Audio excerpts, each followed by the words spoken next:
আমরা আইএসএল এর 2025-26 সিজনে অর্থাৎ এই সিজনে আমরা মোহনবাগান ইস্ট বেঙ্গলকে নিয়েই মেতে আছি।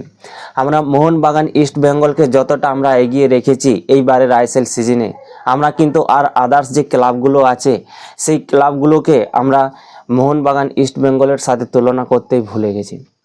কিন্তু যদি দেখা যায় চুপি চুপি কিন্তু জামশেদপুর এফসিও তাদের স্কোয়াড কিন্তু স্ট্রং রেখেছে। তারাও 6 জন বিদেশি রেখেছে এবং তাদের যে ইন্ডিয়ান স্কোয়াড আছে সেই ইন্ডিয়ান স্কোয়াডও কিন্তু কোনো অংশে খারাপ না, খুবই ভালো রয়েছে। যেখানে আমরা দেখেছি খালিদ জামিলের মতো একজন কোচ গত সিজনে আমাদের ইন্ডিয়ান কোচ ওই আমাদের ইন্ডিয়ান স্কোয়াড নিয়ে কিন্তু ভালো জায়গায় ফিনিশ করেছিলেন। কিন্তু তাদের 6 জন বিদেশি তারা ভালো ভালো বিদেশিকে সাইনিং করিয়েছে, প্লাস তাদের কাছে ইন্ডিয়ান যে প্লেয়ারগুলো আছে সেটাও ভালো আছে, কিন্তু তাদের একটা মাস্টার মাইন্ডের অভাব ছিল। খালিদ জামিল চলে যাওয়ার পর তাদের একটা ভালো মাস্টার মাইন্ডের ভালো কোচের অভাব ছিল, কিন্তু সেই তাদের অভাবটাও তারা পূর্ণ করে নিয়েছে। তো কাকে সাইন করালো এই ভিডিওতে বলবো। প্লাস দিল্লি স্পোর্টিং ক্লাব একজন আমাদের ইয়ং ট্যালেন্টেড প্লেয়ারকে সাইন করে নিয়েছে, কেরালার একজন ইয়ং ট্যালেন্টেড প্লেয়ার। তো সেই প্লেয়ারটাকে এবং 2025-26-এর প্রি বিডিং কনফারেন্সে অংশ নিয়েছে অনেকগুলো চ্যানেল। তো কে অংশ নিয়েছে এখনো পর্যন্ত আজকের ভিডিওতে সম্পূর্ণ আলোচনা করব।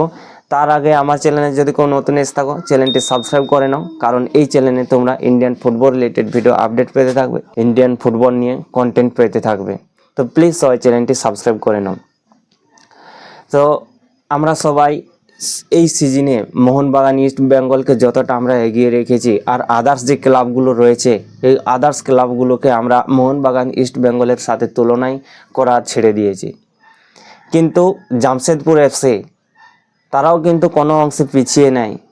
তারা একজন দারুণ মাস্টার মাইন্ডকে তারা সাইন করিয়ে আইএসএলের বাকি ক্লাবগুলোকে বা মোহনবাগান ইস্ট বেঙ্গলকেও কিন্তু একটা বড় চমক দিয়ে দিয়েছে। হ্যাঁ, তারা ওয়েন কোয়েলের মতো একজন মাস্টার মাইন্ডকে 2 বছরের জন্য সাইন করে নিয়েছে। আমরা দেখেছি ওয়েন কোয়েল চেন্নাইয়ের এফসির হয়ে ভালো পারফরমেন্স করেছে। চেন্নাইয়ের এফসির সব ইয়ং প্লেয়ার থাকা সত্ত্বেও কয়েকজন বিদেশিকে নিয়ে দারুণ পারফরমেন্স করেছে ওয়েন কোয়েল চেন্নাইয়ের এফসির হয়ে। তো সেই ওয়েন কোয়েলকেই জামশেদপুর এফসি 2 বছরের জন্য সাইন করিয়ে নিল।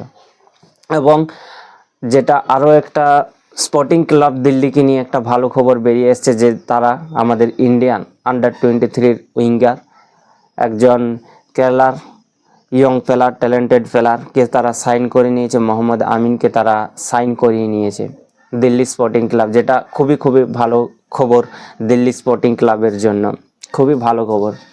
আর এরপর কথা বলবো যে 2025-26-এর যে প্রি বিড কনফারেন্স আইএসএলটা দেখানোর জন্য সেখানে কিন্তু অনেকগুলো চ্যালেঞ্জ কিন্তু তারা জমা দিয়েছে প্রি বিড কনফারেন্সে, যেখানে রয়েছে জি স্পোর্ট, ফ্যান কোড, ইংল্যান্ডের ট্রুথ সার্কেল এজেন্সি এবং রয়েছে সনি স্পোর্ট।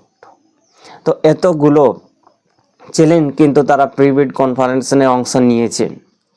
তো এখন দেখার আছে যে কে 2025-26-এর যে আইএসএল সিজনটা আসে আমরা কোন চ্যানেলে দেখতে পাই। তোমাদের কি মনে হয় যে কোন চ্যানেলে দেখালে ভালো হবে,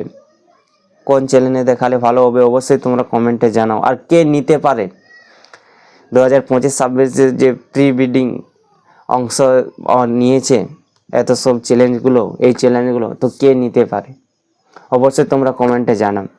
আর যদি আমার ইনফরমেশন ভালো লেগে থাকে তোমাদের, অবশ্যই চ্যানেলটি সাবস্ক্রাইব করে নেবে, একটা লাইক করে দেবে। তো দেখা হচ্ছে পরের ভিডিওতে, ততক্ষণ পর্যন্ত সবাই সুস্থ থাকো, ভালো থাকো, জয় হিন্দ।